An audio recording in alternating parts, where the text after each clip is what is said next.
neighbors say, lived happily the whole day long. Until one day he told her he must go away. Vous reconnaissez cette musique? Bien sûr. Il s'agit de Some of This Day, pardonnez mon accent. C'est la musique de votre roman, de la nausée. C'est exact. Ou pour mieux dire, un remède à la nausée pour Antoine Roquetin, votre héros, ou votre anti-héros comme on voudra, car la musique, et peut-être le jazz en particulier, est un remède au malaise de l'existence, au délitement du temps. Vous savez jouer du piano, je crois. Oui, mais je n'ai pas grand mérite à cela. Dans la famille de ma mère, chez les Schweitzer, on se devait d'être musicien, moi comme un autre. Vous avez même écrit les paroles d'une chanson, je crois. Dans la rue des blancs manteaux, ils ont élevé un tréteau. Pardonnez-moi, et sans vouloir vous offenser, je crois tout de même que je préfère quand c'est Gréco qui chante. Vous avez raison. Vous vouliez me parler de l'existentialisme et un humanisme, je crois. Vous avez raison. Alors, pour ceux qui nous regardent, pour ceux qui nous écoutent, je pense qu'il est utile de préciser que c'est une conférence prononcée en octobre 1945 à la Sorbonne et publiée un peu plus tard. On pourrait dire que c'est une entreprise de vulgarisation, n'est-ce pas? À condition que vous l'entendiez bien. L'existentialisme est une entreprise de libération que je veux mettre entre toutes les mains. En ce sens, la vulgarisation est engagement. Si vous écrivez seulement pour des savants, pour quelques rares, privilégiés des arts et des lettres, cela n'a plus du tout le même sens. Ne pas vouloir vulgariser alors serait le propre de l'écrivain bourgeois. C'est vous qui l'avez dit. Eh bien, pour continuer, un moyen d'entrer dans cette petite œuvre est de s'intéresser aux deux principaux mots du titre, l'existentialisme et l'humanisme. Accoler ces deux mots fait jaillir du sens, et peut-être même un sens nouveau. Soit, je vous écoute. Donc, commençons par l'humanisme. Il faut se souvenir du contexte. En 1945-1946, on sort de la Deuxième Guerre mondiale et de bien des atrocités. Las de toutes ces horreurs, on a soif de l'humain, on dirait que l'humanisme est à la mode. C'est faire beaucoup de raccourcis, je pense, mais... Ne vous interrompez pas pour autant, continuez. J'ai hâte de savoir où vous voulez en venir. Or, il n'est pas évident que votre œuvre soit particulièrement humaniste. Si vous me permettez, dans votre roman « Dans la nausée » paru en 1936, il semble que ce ne soit pas seulement les choses en soi, et son propre malaise devant la réalité qui donnent au héros ou anti-héros l'envie de vomir. Je me souviens d'une scène avec deux amoureux qui se cherchent et tâtonnent. Une scène particulièrement cruelle en fait. À la fin de L'Être et le néant, votre œuvre théorique majeure, en 1943, vous écrivez « L'homme est une passion inutile. » Les derniers mots d'un livre, vous en conviendrez, ce n'est pas rien. En mai 1944, on joue au Vieux Colombier huis clos, dont le leitmotiv est « L'enfer, c'est les autres ». Le moins que l'on puisse dire, c'est que ce n'est pas là une déclaration d'amour envers l'humanité. Ah, je vois. Vous ne serez pas le premier à m'avoir mal compris. Il vous aura échappé sans doute que dans Huis clos, par exemple, les personnages ont été sélectionnés comme ayant un passé particulièrement scabreux, infanticide, sadique ou lâche. Mais le point principal est qu'ils sont morts.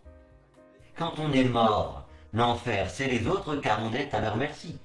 Mon humanisme à moi, c'est l'humanisme de la liberté trop souvent. Nous nous comportons comme des morts déterminés entièrement par leur passé et le regard d'autrui. Mon humanisme n'est pas un humanisme pour les morts, comme celui des chrétiens par exemple, auquel s'adresse aussi cette conférence, mais pour les vivants. Donc vous écrivez pour réveiller les morts. Au sens figuré, bien sûr. Quant à Antoine Roquetin, c'est un homme qui s'éveille, ou si vous préférez, qui revient à la vie. Sa nausée est une nausée du matin, un malaise passager, mais nécessaire.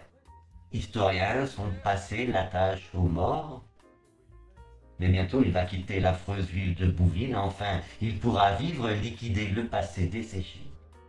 Et si l'homme est une passion inutile, c'est que la passion est toujours inutile et qu'il n'y a que l'action qui soit utile.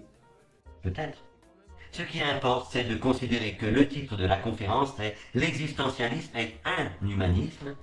Il s'agit d'un humanisme et pas de n'importe lequel. De quel humanisme nous parlez-vous alors? D'un humanisme de la liberté. L'homme, la réalité humaine est liberté. L'humanisme consiste à permettre à l'homme d'être toujours plus homme, c'est-à-dire toujours plus libre. C'est un humanisme de l'ouverture et du dépassement de soi. Il y aurait donc un mauvais humanisme, un humanisme fermé. Qu'entendez-vous par là? Il y a un humanisme du progrès, une doctrine de paresseux, qui considère que de toute façon, quoi qu'on fasse, et même si l'on ne fait rien, l'homme deviendra toujours meilleur. Il y a certains humanismes qui nous emprisonnent et dont il importe de se libérer, comme de nouvelles religions. Auguste Comte avait la religion de l'humanité. Qu'est-ce que cela veut dire au juste? Que les vivants doivent s'agenouiller devant les grands morts? En tout cas, ce n'est pas ce que vous avez l'habitude de faire. L'humanisme qui se fait de l'homme une grandiose idée est menteur et de mauvaise foi. Il vire toujours au fascisme car on sacrifie toujours des hommes sur l'autel du grandiose. C'est donc un humanisme à hauteur d'homme que vous proposez. Pas exactement. Car il s'agit pour l'homme de se dépasser, de s'inventer en permanence et de renoncer à s'emprisonner dans d'anciennes ou de nouvelles idées. L'homme devient alors l'artiste de lui-même. Exactement. L'homme se fait en se libérant de ce qu'il croyait être, de son passé et détermination.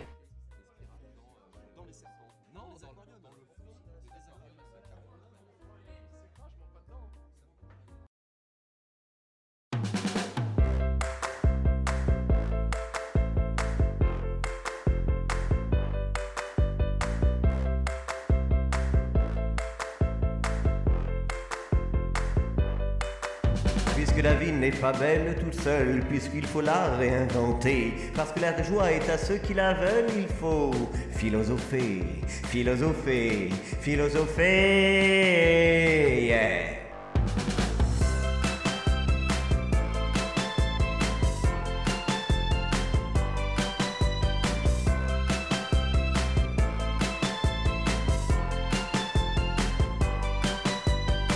Puisqu'il nous faut briser nos chaînes et faire triompher la raison, puisque nous voulons abattre la haine et puisqu'enfin nous nous aimons, il faut philosopher, philosopher, philosopher.